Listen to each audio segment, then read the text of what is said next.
से यीशु मसीह आया, वो दृढ़ रहा नहीं रहा। और उसी दाऊद के वंश से नए नियम में होते हुए मेहराब है यीशु मसीह की वंशावली से। तो जो नेचर बाप दाऊद से चला रहा है वही तो हमारा होगा। हमें लोग सनकी कहें, क्या फर्क पड़ रहा है? हमें लोग पागल कहें, क्या फर्क पड़ रहा है? हमारे यीशु मसीह भी ऐसे कहते थे लोग, उसमें कोई फर्क पड़ा है? वो 3 लड़कों को देखो कितना डरा दिया, डराया 7 गुना कर दो इसे। अब तुम कितना गुना कर दो? जिस खुदा ने सूरज बनाया है, बल्कि मैं तो ऐसे कहूंगा कि वो पता क्या करोगे और यहूदियों से, क्योंकि यहूदी तो सारे गए थे ना, बहुत सारे थे, सबने घुटने टेक दिए, इन्होंने तीनों ने टेके। क्या करोगे? सुनो, तुमने ये शायद 43 में पढ़ा है, क्योंकि ये व्यवस्था थी उनके पास। 43 अध्याय में तुमने पढ़ा है कि जब तू आग में होके जाएगा, आग तुझे जला ना सकेगी। तो इस आयत को आज तो तुमने पढ़ा है, लेकिन आज तुम इस आयत को अपने जीवन में होते हुए देखो। नहीं, क्या कहा उन्होंने? इस आयत को अपने जीवन में होते हुए देखो आज। और 7 गुना उन्होंने आग को भड़का दिया। क्या वो आग 3 लड़कों को जला पाई? ये लड़के वचन में क्या रहे? दृढ़ रहे। और हम कहां फेल हो जाते हैं? फिर हम कहते हैं हमारे नबी ने बताया। अरे भाई क्या बताया? शैतान ने हमें बहका दिया। शैतान ने कैसे बहका दिया? नबी उत्पत्ति 2:16 में बताता है कि खुद, आज ही पढ़ लीजिए, इसमें देखिए उत्पत्ति 2:16।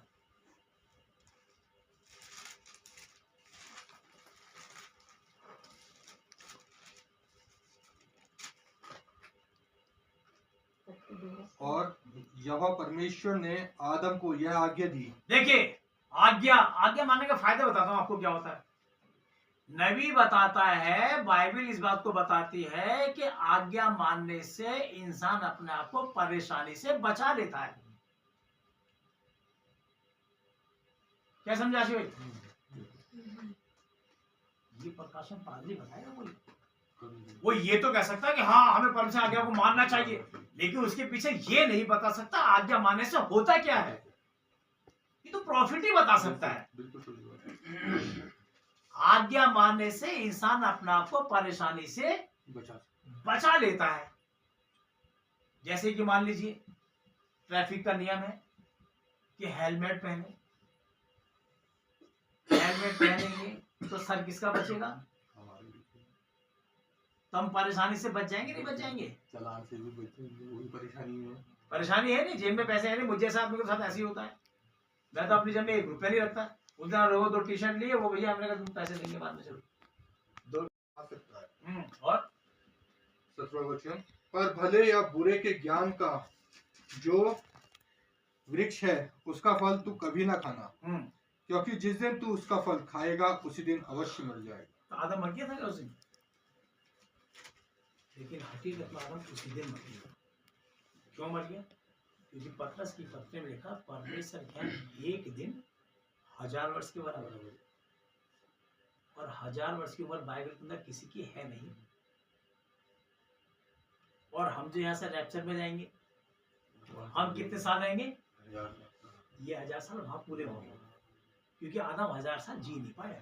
937 है, चलो जो भी है, मतलब 967 सबसे ज्यादा मथुशेलह की उम्र बाइबल के अंदर। तो कहने का मतलब ये है कि 1000 साल तक कोई नहीं जी पाया, क्योंकि याद पूरी नहीं होती। फिर 1000 साल तो वहां जिएंगे हम, देखा ना, 1000 वर्ष राज्य करेंगे। तो मिशन का बात बता सकता, ये तो नबी बताता है, इसलिए भैया नबी की बात को फॉलो करते हैं। उसने बाइबल को जैसे वो क्या कहते हैं, वो क्या कहते हैं उसे, एक्सप्लेन कर दिया। बाइबल के जो शब्द है उनके शब्दों को उन्होंने पूरा क्लियर कर दिया, उजागर कर दिया। तो नबी बताता है कि खुदा ने आदम से मना किया था, हवा से नहीं बोला था कि ये फल मत खाना, क्योंकि हवा तो उसमें बनी नहीं थी। हवा तो खुदा ने आदम में से बाद में निकाली। यहाँ तक देखो हवा नहीं है, अकेला रहता था, लिखा इसके अंदर। यहाँ पे हवा नहीं बनी थी, यहाँ पे आदम अकेला था और आदम के अंदर ही हवा थी। इसमें बाइबल कहते हैं, उसमें लिखा रोमियो 8 में कि पहला आदम के द्वारा मृत्यु आई, जो हम फिजिकली मरते हैं। दूसरा आदम जो कि यीशु मसीह, उसके द्वारा जीवन आया है, वो भी आदम नहीं। तो खुदा ने आदम से कहा ये फल मत खाना, लेकिन नबी बताता है कि खुदा के मना करने के बाद भी आदम ने जानबूझ के खाया, और जानबूझ के किया हुआ जो पाप होता वो होता बाइबल के हिसाब से अधर्म। क्षमा नहीं होता, क्या होता? और हम जो हमने पाप किए हैं जानबूझ के, मैं तो अपनी बात बता रहा हूं, औरों की मैं कहता है जानबूझ के जो मैंने पाप किया, मैं खुदावंत के सामने में मान लेता हूं, मैंने खुदावंत ये मैंने जानबूझ के किया है। और डैनियल 7 टीवी पर नबी ने बताया कि अधर्म का प्रायश्चित किया जाए, तो हमने जानबूझ के गुनाह किया, आदम ने जानबूझ के गुनाह किया, उस अधर्म का प्रायश्चित तो कोई और कर नहीं सकता था। खुद वो परमेश्वर मनुष्य बनकर आया और उसने प्रायश्चित किया। लिखा बाइबल में, मेरे लिए आपके लिए पाप बन गया, जबकि वो पाप था नहीं, वो पापी नहीं था, वो मेरे लिए आपके लिए पाप बन गया, और उसने मेरे आपके सारे अधर्म को क्या कर दिया? दूर कर दिया, और मुझे और आपको परमेश्वर की संतान होने का अधिकार दिया। लेकिन कब? जब हम दृढ़ धर्म में क्या रहेंगे? तो जीवन को पाएंगे, जैसे इसमें लिखा हुआ है। और क्या लिखा हुआ है? परंतु जो बुराई का पीछा करता है वो मृत्यु का कोर हो जाता है। और जो इस सुसमाचार का विरोध करने वाले लोग हैं, वो सारे के सारे बुराई करने वाले हैं इस सुसमाचार की, और ये सारे के सारे एक दिन क्या होंगे? मृत्यु के कोर हो जाएंगे। और खुदा बाप ने मुझे और आपको इस मृत्यु के कोर से बचाया है, और हमें क्या करना है? इसमें लिखा नीति वचन के अंदर, जो वचन को तुच्छ जानता है। देखिए ये बता देता हूं आपको,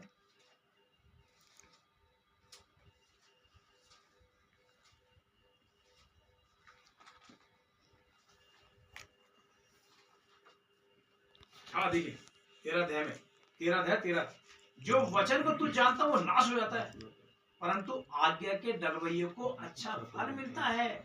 तो मुझे और आपको इस वचन को,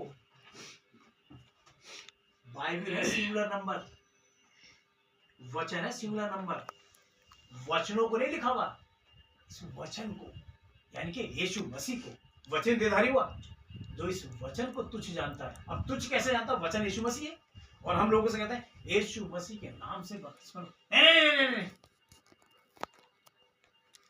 हमारा तो हो गया, हम यीशु मसीह के नाम से बपतिस्मा नहीं लेंगे। एक पादरी मेरे व्हाट्सएप पे था, अभी भी है, उससे कहता भाई मुझसे सिर्फ बाइबल की बातें किया करो, कोटेशन भेजता हूँ ना यीशु मसीह की बात पर, हाँ बाइबल की बातें करो बस, कोटेशन मत भेजो। मैंने कहा अच्छा, मैंने बोला बाइबल की बात कर लेते हैं। मैंने फिर इंग्लिश में लिखे, मैंने प्रेरितों का काम 2 अध्याय या 19 अध्याय पढ़ो, प्रेरितों का 10 अध्याय 44 यहाँ तक पढ़ो, सारी बातें। नहीं तो बाइबल की बातें, तो बाइबल क्या है? मैंने भेजी उसके पास। फिर उसका जवाब क्या है कि सुनो, मैं पिता पुत्र पवित्र आत्मा के नाम से मैंने बपतिस्मा लिया है, पिता पुत्र पवित्र आत्मा के नाम से बपतिस्मा देता हूं, और पिता पुत्र पवित्र आत्मा के नाम से बपतिस्मा देता रहूंगा। और इसने वचन को तुच्छ जान लिया, और इस बात को भूल गया कि ये बात खुदा के यहाँ पे क्या हो गई है? रिकॉर्ड हो गई। और एक दिन यही बात एक दिन उसे क्या करवा देगी? पकड़वा देगी। तो हमें क्या करना है? वचन में दृढ़ रहना। वचन में यीशु मसीह, और यीशु मसीह ने क्या कहा पिता ने? मरकुस 9 अध्याय के अंदर, इसकी सुनो। यीशु मसीह की, तो चेलों ने यीशु मसीह तो सुनी। उसने कहा था भैया नाम से बपतिस्मा दो, तो उसी को तो सुनना है। वो कहा फिर मेरे नाम के कारण वैभव हुआ, फिर मेरे नाम के कारण, अरे वो यीशु मसीह का नाम लगाया उस पर, इसलिए यीशु मसीह का नाम लगाया यार। ये ऑल जीएस वाले हैं, है ना? इन्होंने अपना अलग चर्च खोल लिया है। पहले बेचारे आगे तो देख पादरी थे, वो दुआ सलाम बड़े अच्छे करते, जैसे उन्हें ये पता चला यहाँ चर्च खोल लिया, उनके मुंह टेढ़े हो गए। हमने मन पे क्या फर्क पड़ रहा? हाथी चलता रहता है, छोटे मोटे जानवर भौंकते रहते हैं उस पर, हाथी को फर्क पड़ता है? भाई डेंजर प्रचार करता है, हाथी कुत्तों से निपटने लगे, तो अपने मंजिल तय कर लेगा वो, पहुंच ही नहीं सकता वहां तक जहाँ उसे जाना है, क्योंकि कुत्ते तो कभी यूं जाएंगे कभी यूं जाएंगे, और हाथी ऐसे ऐसे करने में कितना टाइम लगेगा उसे। सही बात है? है, टेढ़ा मेढ़ा हो जाएगा तो सीधी जाएगी, सीधी अरे भाई वो तो वहां पहुंच ही नहीं पाएगा। पहुंच नहीं पाएगा। तो हमारी मंजिल यीशु मसीह। यस इसमें बाइबल कहता है हर एक मनुष्य, जो हमें मनुष्य से मतलब नहीं है, हमारी मंजिल यीशु मसीह है बस बस हमें उससे मतलब है। बस। और हम वो हाथी हैं जो चलते रहेंगे, हमें जिसे बाइबल कहते हैं ना तो दाएं देखना ना बाई मुड़ना, बस, वो धीमा सा शब्द सुनते रहना, उसके साथ साथ चलते रहना। खुदा आपको आशीष दे। God bless you. Praise the Lord.